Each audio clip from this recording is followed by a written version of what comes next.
ঝালকাঠির ৫টি কারখানায় দম ফেলার সুযোগ পাচ্ছেন না সেমাই তৈরির শ্রমিক ও মালিকরা। কোথাও তৈরি হচ্ছে লাচ্ছা সেমাই, কোথাও আবার শলা সেমাই।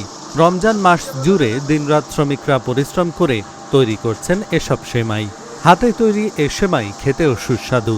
প্রতিদিন এক একটি কারখানায় ১,০০০ কেজি সেমাই তৈরি করা হয়। রমজান মাসে ঝালকাঠির ৫টি সেমাই কারখানায় প্রায় অর্ধ কোটি টাকার সেমাই হাতে তৈরি করা হয়। এসব সেমাই খোলা এবং প্যাকেটজাত হয়ে চলে যাচ্ছে ঝালকাঠি সহ দক্ষিণাঞ্চলের বিভিন্ন বাজারে। এসব সেমাই তৈরির কারখানার পরিবেশ নিয়ে প্রশ্ন উঠেছে। মদিনা সেমাই মিলে দেখা যায় অস্বাস্থ্যকর পরিবেশে পোড়া কালো তেলে ভাজা হচ্ছে সেমাই। শ্রমিকরা মানছে না স্বাস্থ্যবিধি। হাতে গ্লোভস এবং গায়ে নির্ধারিত পোশাক ছাড়াই স্যাঁতসেঁতে পরিবেশে সেমাই তৈরির কাজ করছে শ্রমিকরা। সামনে রোজার ঈদ, এর জন্য আমরা কাজ করতে যাচ্ছি, কিন্তু আমাদের মাজনে খুব পরিষ্কারভাবে চলাফেরা করতে বলছে। এরপর কাজ কাম সব কিছু বলছে, কারখানা পরিষ্কার। আমরা ঈদ উপলক্ষে আমরা সেমাইয়ের প্যাকেট করি কিছুদিনের জন্য। আমরা বাসায় সেমাইয়ের প্যাকেট করি। আমরা যে কয়জনে কাজ করি শ্রমিকেরা, আমরা জীবনযাপন বাঁচাইতেছি তাই নিয়ে 1 মাসের জন্য খুব পরিষ্কারভাবে আমরা কাজ করতে আছি। এখন রমজান মাস, আমরা ব্যস্ত সময় পার করতেছি। আমাদের এই সেমাই পাথরঘাটা, বরগুনা অনেক জায়গা যাচ্ছে। এই মালটা অনেক ভালো, এই কারণে আমরা অনেক ব্যস্ত সময় করতেছি। এখানকার তৈরি সেমাইয়ের আরও চাহিদা থাকা সত্ত্বেও অর্থাভাবে মালিকরা এগুতে পারছেন না। মালিকদের দাবি সরকারের পক্ষ থেকে ঋণ সহায়তা প্রদান করলে এখানকার উৎপাদিত সেমাই দেশের বিভিন্ন স্থানে পাঠানো সম্ভব। তবে অস্বাস্থ্যকর পরিবেশে সেমাই তৈরির কথা অস্বীকার করেন কারখানা মালিকরা।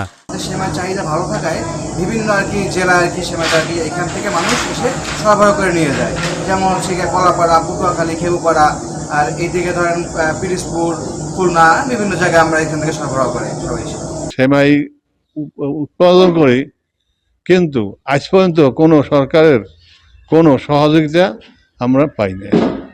সেমাই শিল্প টিকাইয়া রাখতে আমরা সরকারের সহযোগিতা চাই।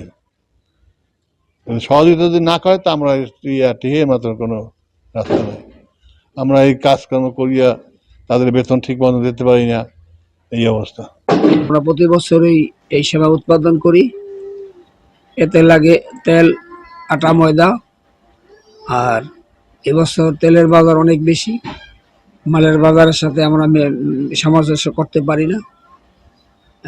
মাল উৎপাদন করি, কিন্তু আগের মতন সেই বেচা কিনেও নাই। কর্মচারী অনেক কম। আগে 20-25 জন কর্মচারী, এখন 4-5 জন কর্মচারী কাজ করে। দিন দিন এটা কি হইতেছে জানি না। আমরা কোম্পানি প্রায় বন্ধের পথে, 2-3টা বন্ধ হয়ে গেছে অলরেডি। অস্বাস্থ্যকর পরিবেশে সেমাই তৈরি করা হলে কারখানা মালিকদের বিরুদ্ধে ব্যবস্থা গ্রহণের কথা জানালেন এই কর্মকর্তা। ঝালকাঠি পৌরসভায় বেশ কিছু সেমাই মিল আছে। এই রমজান উপলক্ষে তারা সেমাই তৈরি করে থাকেন। আমাদের ঝালকাঠি পৌরসভার পক্ষ থেকে আমরা প্রতিনিয়ত তদারকি করে থাকি, কোনো অনিয়ম না হয়। সেমাই তৈরিতে পরিবেশে যদি কোনো অনিয়ম ঘটে, আমরা মালিকদের সতর্ক করে থাকি এবং আইনানুগ ব্যবস্থা গ্রহণ করে থাকি। সেমাই দিয়েই এখানকার মুসলমান ধর্মাবলম্বীদের ঈদের দিন শুরু হয়। তাই সেমাই শিল্প টিকিয়ে রাখতে সরকারি সহায়তার দাবি জানিয়েছেন কারখানা মালিক ও শ্রমিকরা। Dhaka journal news desk.